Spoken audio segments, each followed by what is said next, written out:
감사합니다. 축복합니다.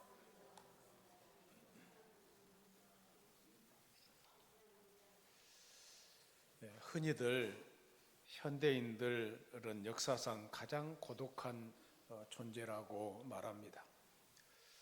우리는 군중 속에 고독이라는 말을 자주 들어옵니다. 칼 로저스라는 현대 심리학자는 현대인의 고독의 원인을 다음과 같이 두 가지로 정의했습니다. 첫째는 자기 자신으로부터 소외된 상태에 있기 때문에 고독하다는 것입니다. 쉽게 말하면 자기를 상실했기 때문이라는 것입니다. 현대인들은 현란한 현대 문명 속에서 나 자신을 도둑맞은 것 같이 이미 오래전에 그런 상태가 되었다는 것입니다. 돈의 인격을 값없이 팔아넘긴 것이 오래전의 일이고 쾌락의 내 고귀한 인격까지 팔아넘긴 지 오래되었다고 합니다. 그래서 자신을 송두리째 상실해버린 텅텅 빈 로봇이 된 지 오래되었습니다. 그래서 인간은 고독하다고 칼 로저스는 말합니다. 두 번째는 자신을 내어줄 만한 대상을 발견하지 못했기 때문이라고 했습니다. 옳은 말이라고 생각되지 않으십니까? 믿을 사람이 없습니다. 아무도 기대만큼 믿을 사람이 없습니다. 그러므로 고독합니다.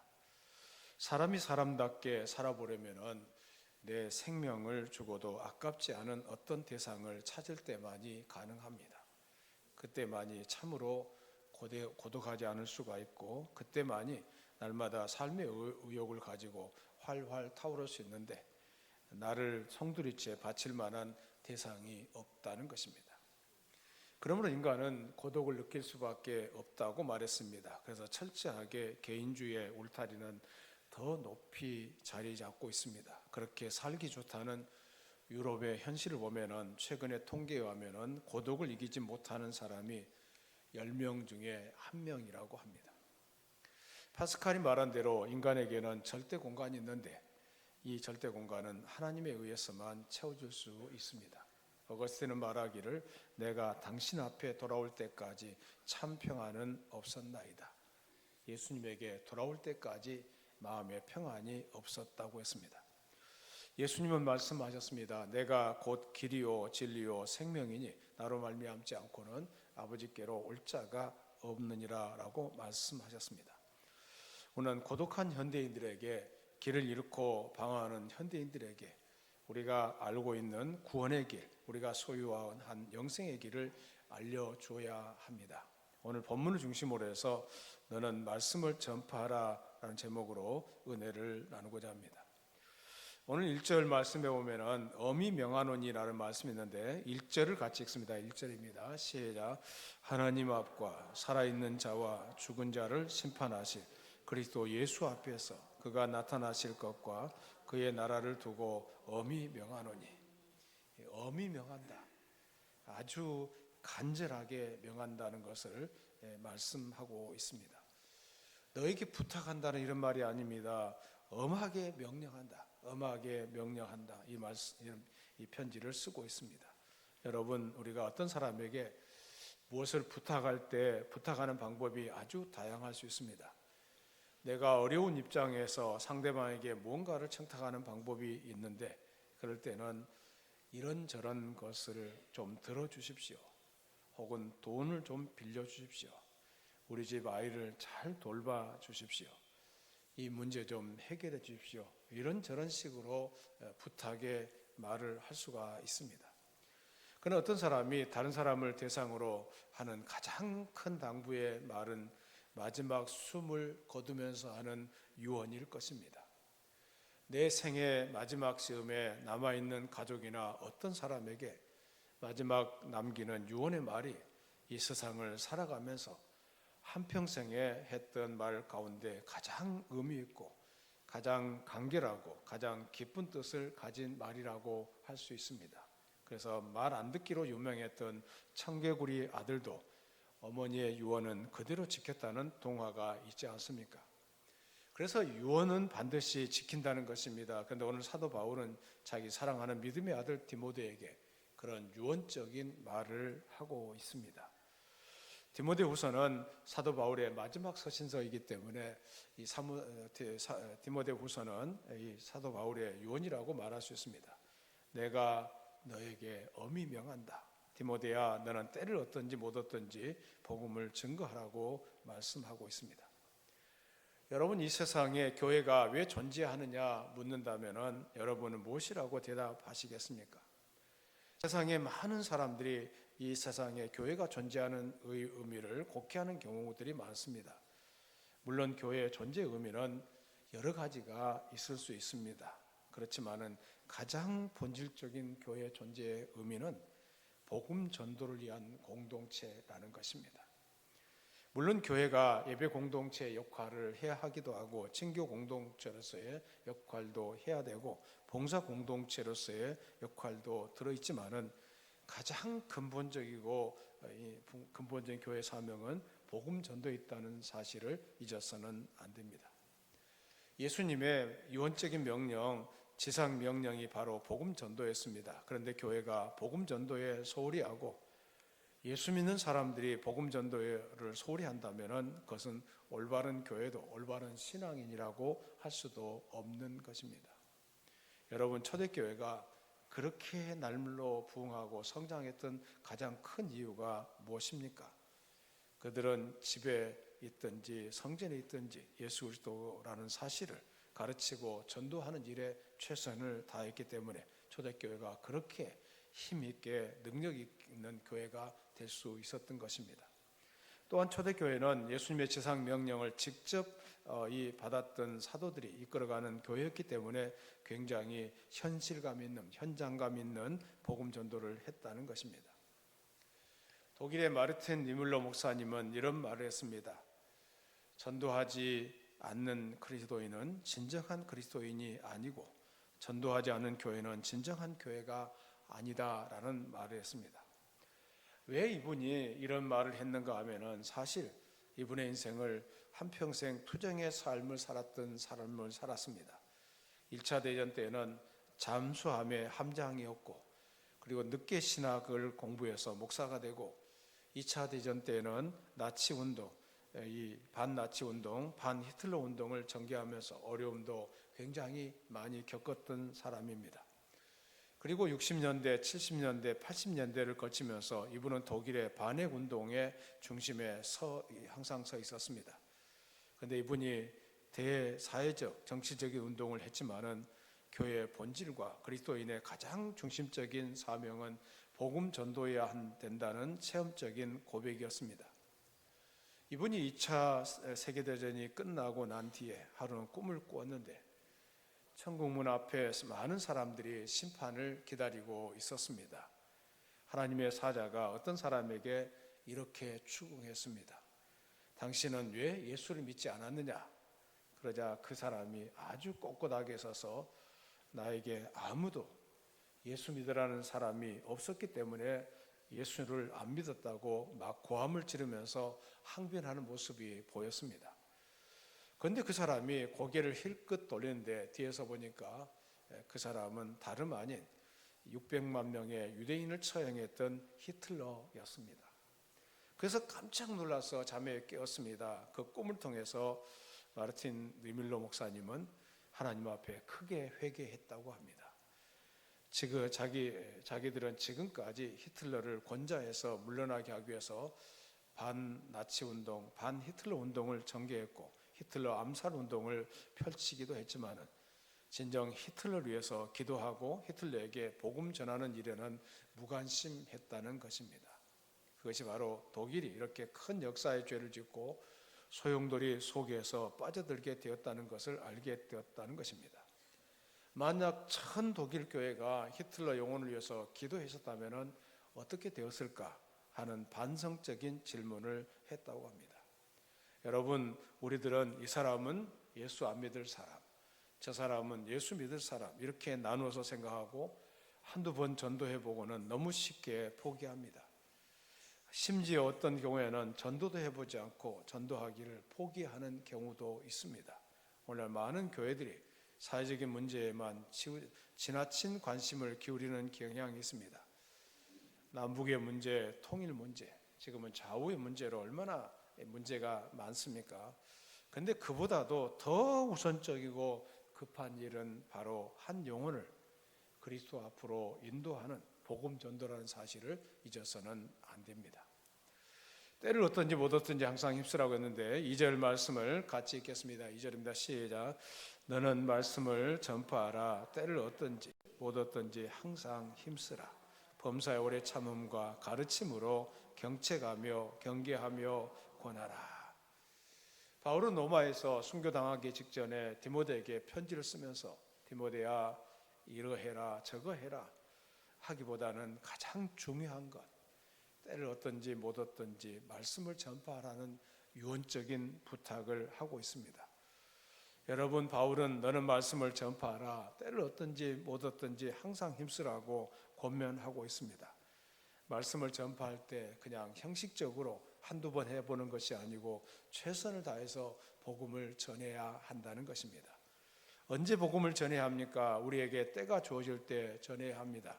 그것은 타당한 말입니다. 그런데 성경에 보면은 항상이라는 이 말씀이 앞에 있습니다. 그러니까 언제나 항상 복음을 전하는 자가 되어야 한다는 것을 말씀하고 있습니다. 교회가 더운 여름이라고 안 되고 가을이라고 어디 놀러 가고 겨울은 춥다고 안 하고 아이가 어리면 어려서 못 한다고 하고 아이가 크면 커서 못 한다고 그런 식으로 핑계를 대자면은 우리는 한평생 죽을 때까지 관 뚜껑이 덮일 때까지 핑계를 늘어놓을 수 있습니다. 그러나 우리 모든 그리스도인들은 내가 선 자리에서 최선을 다해서 복음을 전하는 그리스도인들이 되어야 할 줄로 믿습니다.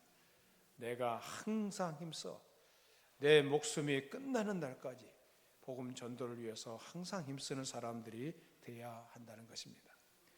때를 얻든지 못 얻든지에 대해서 뉴 잉글리시 바이블은 이렇게 번역했습니다. 편리하거나 불리한 것은 물론하고 모든 경우에도 그것을 알아듣도록 차근차근 타이르라 라고 말씀했는데, 이 내용을 네 가지로 생각할 수가 있는데, 전도의 대상이 좋거나 안 좋거나 중단하지 않고 전도해야 한다는 것이고, 두 번째, 전도자 자신에게도 좋을 때가 있고 안 좋을 때가 있는데 그러나 이 모든 경우에도 좋거나 안 좋거나 전도해야 한다는 것이고, 세 번째는 사회적 형편이 좋거나 안 좋거나 따지지 말고 전도해야 한다는 것이고, 네 번째, 시기적으로 좋거나 안 좋거나 전도에 힘써야 한다는 것입니다.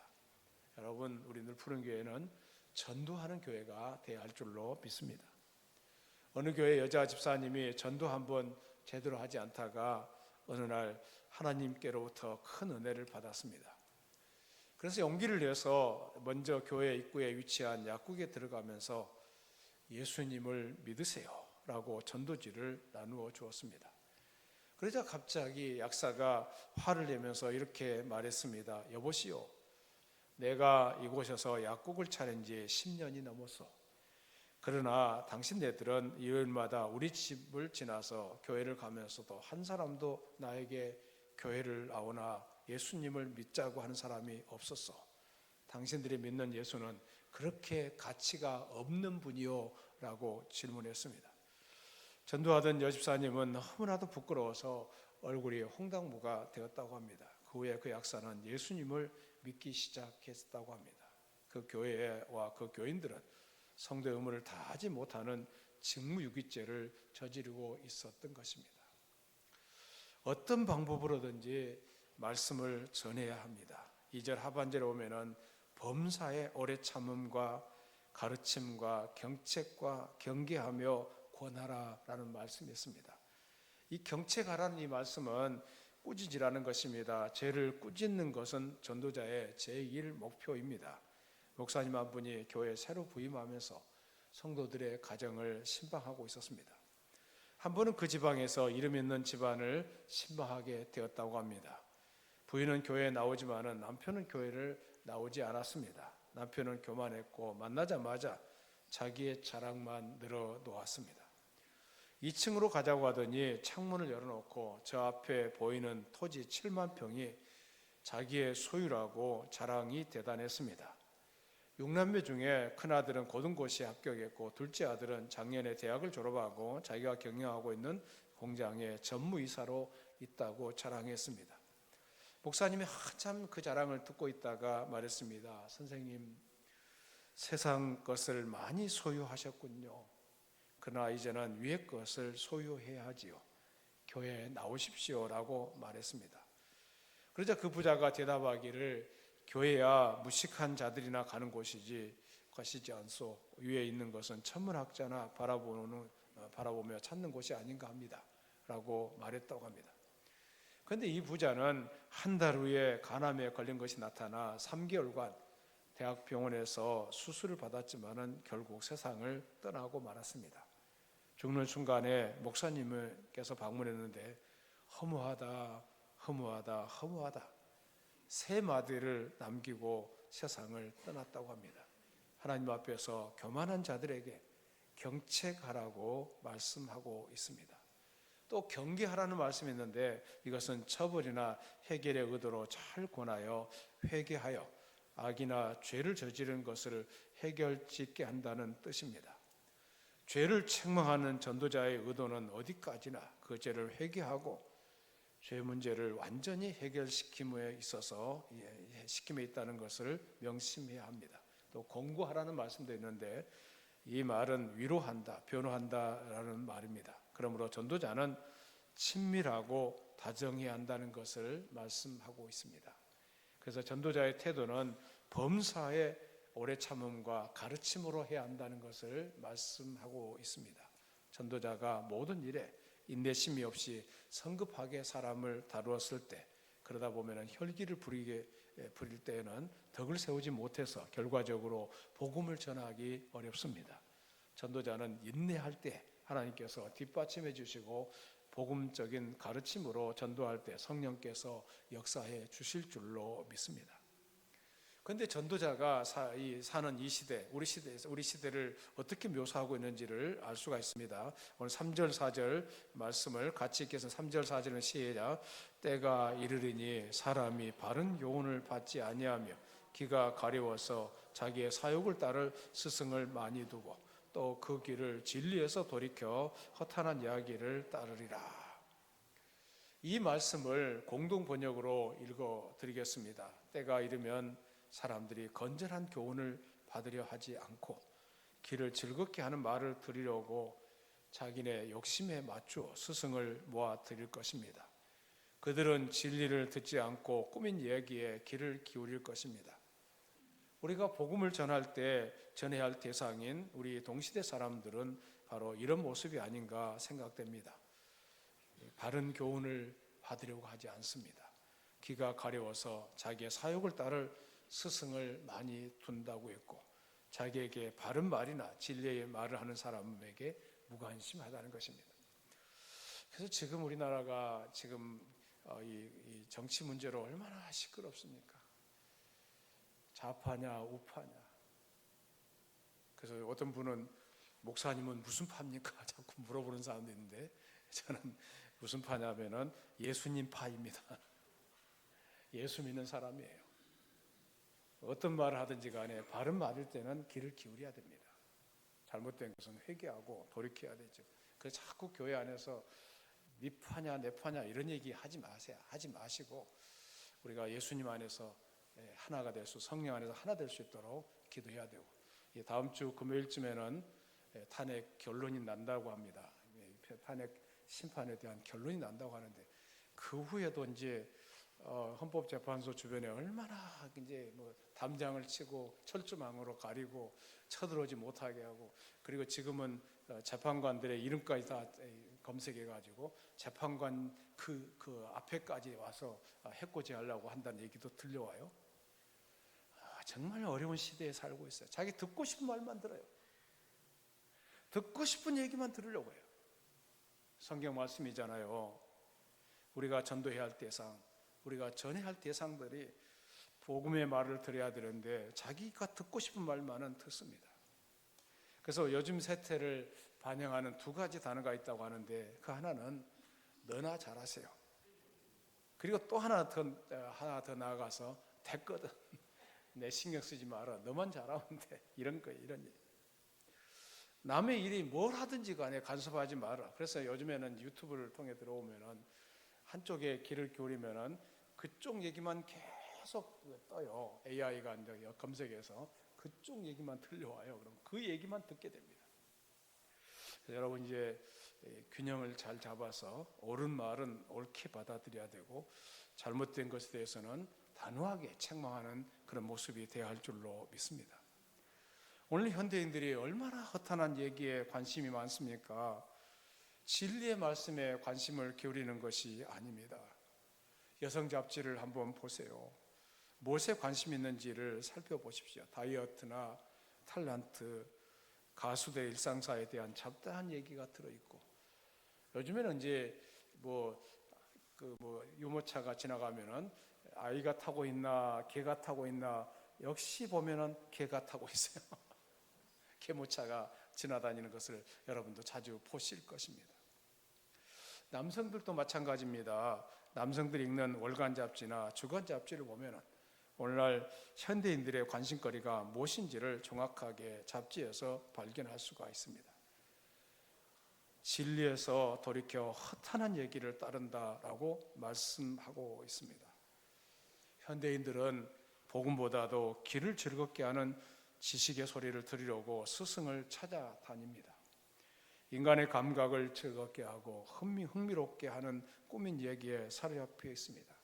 또 TV를 보면은 또 여행 프로그램들이 많이 나오더라고요. 여행, 이제 그 지역이 어떻게 사는지, 뭘 먹고 사는지 그런 것에 대해서 가르쳐 주는 것은 참 귀한 일로 생각이 들기도 합니다.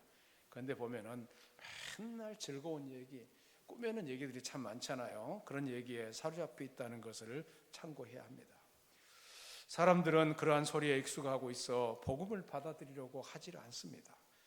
허탄한 얘기는 디모데전서 4장 7절에 나오는 망령되고 허탄한 신화라는 말과 일맥상통하고 있습니다. 이 말은 옛날에 히브리 늙은 여인들이 아이를 데리고 유익하지 못한 쓸데없는 이야기를 늘어놓는 것을 의미합니다. 오늘날 많은 사람들이 진리에 관해서 귀를 막고 허탄한 이야기를 찾아 헤맬 때가 참 많습니다. 유익한 얘기를 나누지를 못합니다. 어떻게 하면 한 영혼을 구원할까? 어떻게 하면 한 사람을 주님께로 인도할까? 여기에 집중해야 될 줄로 믿습니다. 가까운 일본의 경우를 얘기를 들어보면 일본에는 예수 믿는 사람이 전체 인구의 1%도 안 된다고 합니다. 그들은 진리에 관해서 철저하게 귀를 막았습니다. 복음 전도할 기회가 있었는데 서양의 문명은 받아들였는데 기독교에 대해서는 철퇴를 가했어요. 그 정권에 도움이 안 된다고 해서 기독교 믿는 사람들을 얼마나 가혹하게 핍박했는지 몰라요. 그런데 참 대한민국은 그래도 희망 있는 게 뭐냐면은 기독교인들을 그렇게까지 핍박이 있었지만은 일본같이 하지는 않았어요. 그래서 제가 일본을 방문하면서 느꼈던 게 뭐냐면은 선진국이라 하고 문명이 발전해가고 그 21세기에 우리 살아가고 있잖아요. 그런데도 불구하고 그 나라의 우상이 몇 개나 되냐면 800만 개나 된다고 그래요. 800만 개나 되는 우상을 신사에다가 다 모셔다 놓고, 죽은 사람도 왜 신사에, 한국 사람 죽은 사람을 왜 신사에 모셨냐고 했더니 죽은 사람은 다 신이 된다고 하나요? 그래서 신사참배 800만 명이나 되는 우상을 따르고 있는 것도 세계적입니다. 일본이 그렇다고 흉볼 것도 없어요. 왜냐하면 우리도 허탄한 얘기를 따르는 마음들이 있기 때문에 그렇습니다. 어느 신문을 보니까 경제 위기를 설명하면서 우리가 힘을 모아 과소비를 추방해야 할 것을 말하면서 그 중에 우리나라에 현재 활동하고 있는 무속인에 대해서 조사한 것을 보았습니다. 여러분, 우리나라의 무속인이 얼마나 되는지 아세요? 전보고 또 이렇게 이상한 글자 만자 쓰여진 그런 것들이 많잖아요. 우리나라 무속인들이 자그마치 60만 명이나 된다고 그래요. 60만 명이나 되는 무속인들, 21세기 살고 있는 사람들인데 지성인들이 오히려 무당에 가서 물어봅니다. 또 여러분이 이제 여행하다 보면은 돌 밑에 촛농이 떨어져 있는 것들을 보셨을 거예요. 좀 명성지라고 생각되는 바위 밑에라든가 산 밑에 가면은 그런 이제 촛농이 떨어져 있는 것을 볼 텐데, 무속인들이 조금이라도 더 잘 맞히는 신을 그 신을 받으려고 그래서 이 무속인들이 돈도 벌지만은 그런데 쓰는 돈들이 엄청나게 많이 쓴다고 그래요. 그래서 교회를 향해서 비판하는 사람들이 교회가 많고 한 해 배출되는 신학생이 수천이고 뭐 이런 내용으로 비판하는데, 그러나 아무리 신학생이 많이 배출된다고 할지라도 무속인에 비하면은 별거 아니라는 것을 알게 됩니다. 그리고 이 무속인들에게 바쳐지는 돈이 한 해에 1조 5천억 원이 넘는다고 합니다. 가히 천문학적인 돈이 무속인들에게 쓰이고 있다는 사실이 얼마나 놀라운 일입니까? 이것이 바로 우리의 현실입니다. 한쪽은 그래서 점집에 가면 그런 말도 있다 하잖아요. 점집에 가면은 어서 오세요, 기독교인들 어서 오세요, 기독교인들 향해서 환영한다는 말도 있다고 그래요. 하나님 앞에 나가서 기도하면서 응답받아야 되는데 그런 응답을 받지 못하니까 점집에 가서 그 응답을 받으려고 하는 사람도 있다는 얘기가 들려옵니다. 그렇기 때문에 때를 얻든지 못 얻든지 항상 말씀을 전파하라고 디모데에게 바울은 말씀하고 있는 것입니다. 그리고 전도인의 직무를 잘 감당하라고 했습니다. 5절 말씀을 같이 읽습니다. 5절입니다. 시작. 그러나 너는 모든 일에 신중하여 고난을 받으며 전도자의 일을 하며 내 직무를 다하라. 이 시대는 그렇지만은 그러나 너는 너의 직무, 전도인의 직무를 다하라고 바울은 디모데에게 말씀하고 있습니다. 세상과 시대는 그렇지만 너는 전도인의 사명을 다 감당하라는 것입니다. 바울은 한평생 복음을 위해서 살았고 복음을 위해서 자기의 목숨을 내어놓았고 복음을 위해서 자기가 귀하게 여기던 모든 것을 다 포기했습니다. 그의 삶은 하나님의 영광을 위해서 믿지 않은 이방인들이 예수 그리스도의 십자가 부활을 깨닫고 구원의 반열에 들어오게 하기 위해서 한평생을 바쳤던 사람이었습니다. 예수님께서도 마태복음 28장, 마가복음 16장에서 우리에게 복음 전도의 사명을 감당하라고 말씀하고 있습니다. 온 천하에 다니면서 복음을 전파하라. 땅끝까지 이르러 내 증인이 되라고 사도행전 1장 8절에 말씀하고 있고, 오늘 본문에서도 너는 말씀을 전파하라. 때를 얻든지 못 얻든지 항상 힘쓰라고 말씀하고 있습니다. 우리 모두가 복음 전도에 힘쓰는 주의 종들이 되기를 축원합니다. 열심히 전하셔야 됩니다. 때를 얻든지 못 얻든지. 지금은 듣고 싶은 말만 들으려고 하겠지만은 그러나 다음 주 금요일이면은 탄핵이 되든 안 되든 결론은 날 것입니다. 또 거기에 대해서 승부하겠다는 얘기도 들려오지 않아요. 얼마나 나라가 시끄러울지 뻔히 보이잖아요. 이 대한민국 서울 광화문이 얼마나 시끄러울지 뻔히 보입니다. 여기에 집중하지 마시고 복음 전하는 일에 집중해야 될 줄로 믿습니다. 트루에시라는 사람이 이런 말을 했습니다. 예수께 한 영혼을 인도하는 것이 이 세상을 살아가면서 얻을 수 있는 가장 귀한 것이다 라고 했습니다. 전도는 사람을 살리는 역사일 뿐만 아니라 하나님의 자녀의 영광을 간직하게 하는 역사인 것입니다. 우리 모두가 복음 전하는 일에 최선을 다해야 할 줄로 믿습니다. 로마서 10장 13절 14절 말씀을 같이 읽겠습니다. 시작. 누구든지 주의 이름을 부르는 자는 구원을 받으리라. 그런즉 그들이 믿지 아니하는 일을 어찌 부르리요? 듣지도 못한 일을 어찌 믿으리요? 전파하는 자가 없이 어찌 들으리요? 지금은 전도하기가 어려운 시대라고 말을 합니다. 그래도 오늘 말씀을 기준으로 해서 우리가 복음을 열심히 전해야 할 줄로 믿습니다. 3절 4절 말씀을 다시 한번 읽습니다. 3절 4절입니다. 시작. 때가 이르리니 사람이 바른 교훈을 받지 아니하며 기가 가려워서 자기의 사욕을 따를 스승을 많이 두고 또 그 길을 진리에서 돌이켜 허탄한 이야기를 따르리라. 복음을 전해도 듣지 않습니다. 또 사욕을 따를 스승을 많이 둔다고 했습니다. 전도는 쉬운 것이 아닙니다. 그럼에도 주님이 원하시는 것이기 때문에 가장 귀한 일입니다. 그 일을 감당하는 우리 모두가 되어야 할 줄로 믿습니다. 바울은 일생 동안 복음을 위해 살았습니다. 그리고 영혼을 구원하기 위해서 얼마나 애를 썼는지 모릅니다. 그래서 바울은 이런 말했습니다. 디모데후서 4장 7절 8절 말씀을 같이 읽습니다. 시작. 나는 선한 싸움을 싸우고 나의 달려갈 길을 마치고 믿음을 지켰으니 이제 후로는 나를 위하여 의의 면류관이 예비되었으므로 주 곧 의로우신 재판장이 그날에 내게 주실 것이며 내게만 아니라 주의 나타나심을 사모하는 모든 자에게 도니라. 우리 이웃을 우리 아버지의 눈으로 바라보면서 길을 잃고 방황하는 사람들이 많다는 것을 아시고 그들에게 복음을 전하는 전도자로서의 삶을 살아가시기를 바랍니다. 아직도 인생의 의미를 발견하지 못하고 오늘 죽어야 되나 내일 죽어야 되나 이런 사람도 있을 수 있거든요. 그런 사람들에게 예수 그리스도를 전해줘야 합니다. 예수님을 만나서 새로운 인생으로 살아갈 수 있도록 우리가 그들을 올바른 길로 이끌어줘야 할 줄로 믿습니다. 때를 얻든지 못 얻든지 항상 복음을 전하는 주의 종들이 되기를 바랍니다. 그리고 복음 전하는 자들이 얼마나 아름다운 발걸음인지 이사야서 52장 7절에서 이렇게 말씀했습니다. 이사야 52장 7절을 같이 읽겠습니다. 시작.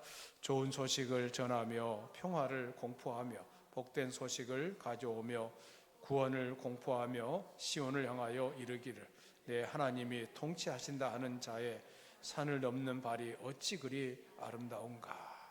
복된 소식을 전하는 그 발걸음이 너무너무 아름답다는 것을 말씀하고 있습니다. 사랑하는 푸른교회 성도 여러분, 복음 전하는 자로 살아가시기를 바랍니다. 앞으로 남은 삶도 복음 전하는 아름다운 인생이 되기를 소망합니다. 그래서 좋은 열매로 하나님께 영광을 돌리고 이 전도의 열매는 천국에 가서도 상급으로 우리에게 주어진다는 것을 생각하면서 열심히 복음 전하는 늘푸른 교회 성도 되기를 주의 이름으로 축원합니다. 살아계신 하나님, 우리 모두가 복음 전도자로 살아가게 하여 주시옵소서. 하나님, 한 영혼을 우리의 마음에 품게 하여 주시오며 그 사람에게 복음의 메시지를 전하는 주의 종들이 되게 하여 주시옵소서. 늘푸른 교회 모든 성도들 한 사람이 한 사람을 전도하는 그런 전도자의 역할을 잘 감당하게 하여 주시옵소서. 지금 이 시대가 참으로 어렵습니다. 대한민국이 참 어렵습니다. 한국교회 목회자들도 어렵습니다. 이 어려운 상황 가운데서 믿음의 길을 잘 달려가게 하여 주시오며 주님이 무엇을 기뻐하시는지를 알아차리고 그 길로 달려가게 하여 주시옵소서. 우리 늘푸른 교회 성도들 말씀을 들었습니다. 복음 전하는 이 일에 최선을 다하게 하여 주셔서 전도의 열매를 하나님께 올려드리게 해 주시옵소서. 예수 이름으로 기도드리옵나이다. 아멘.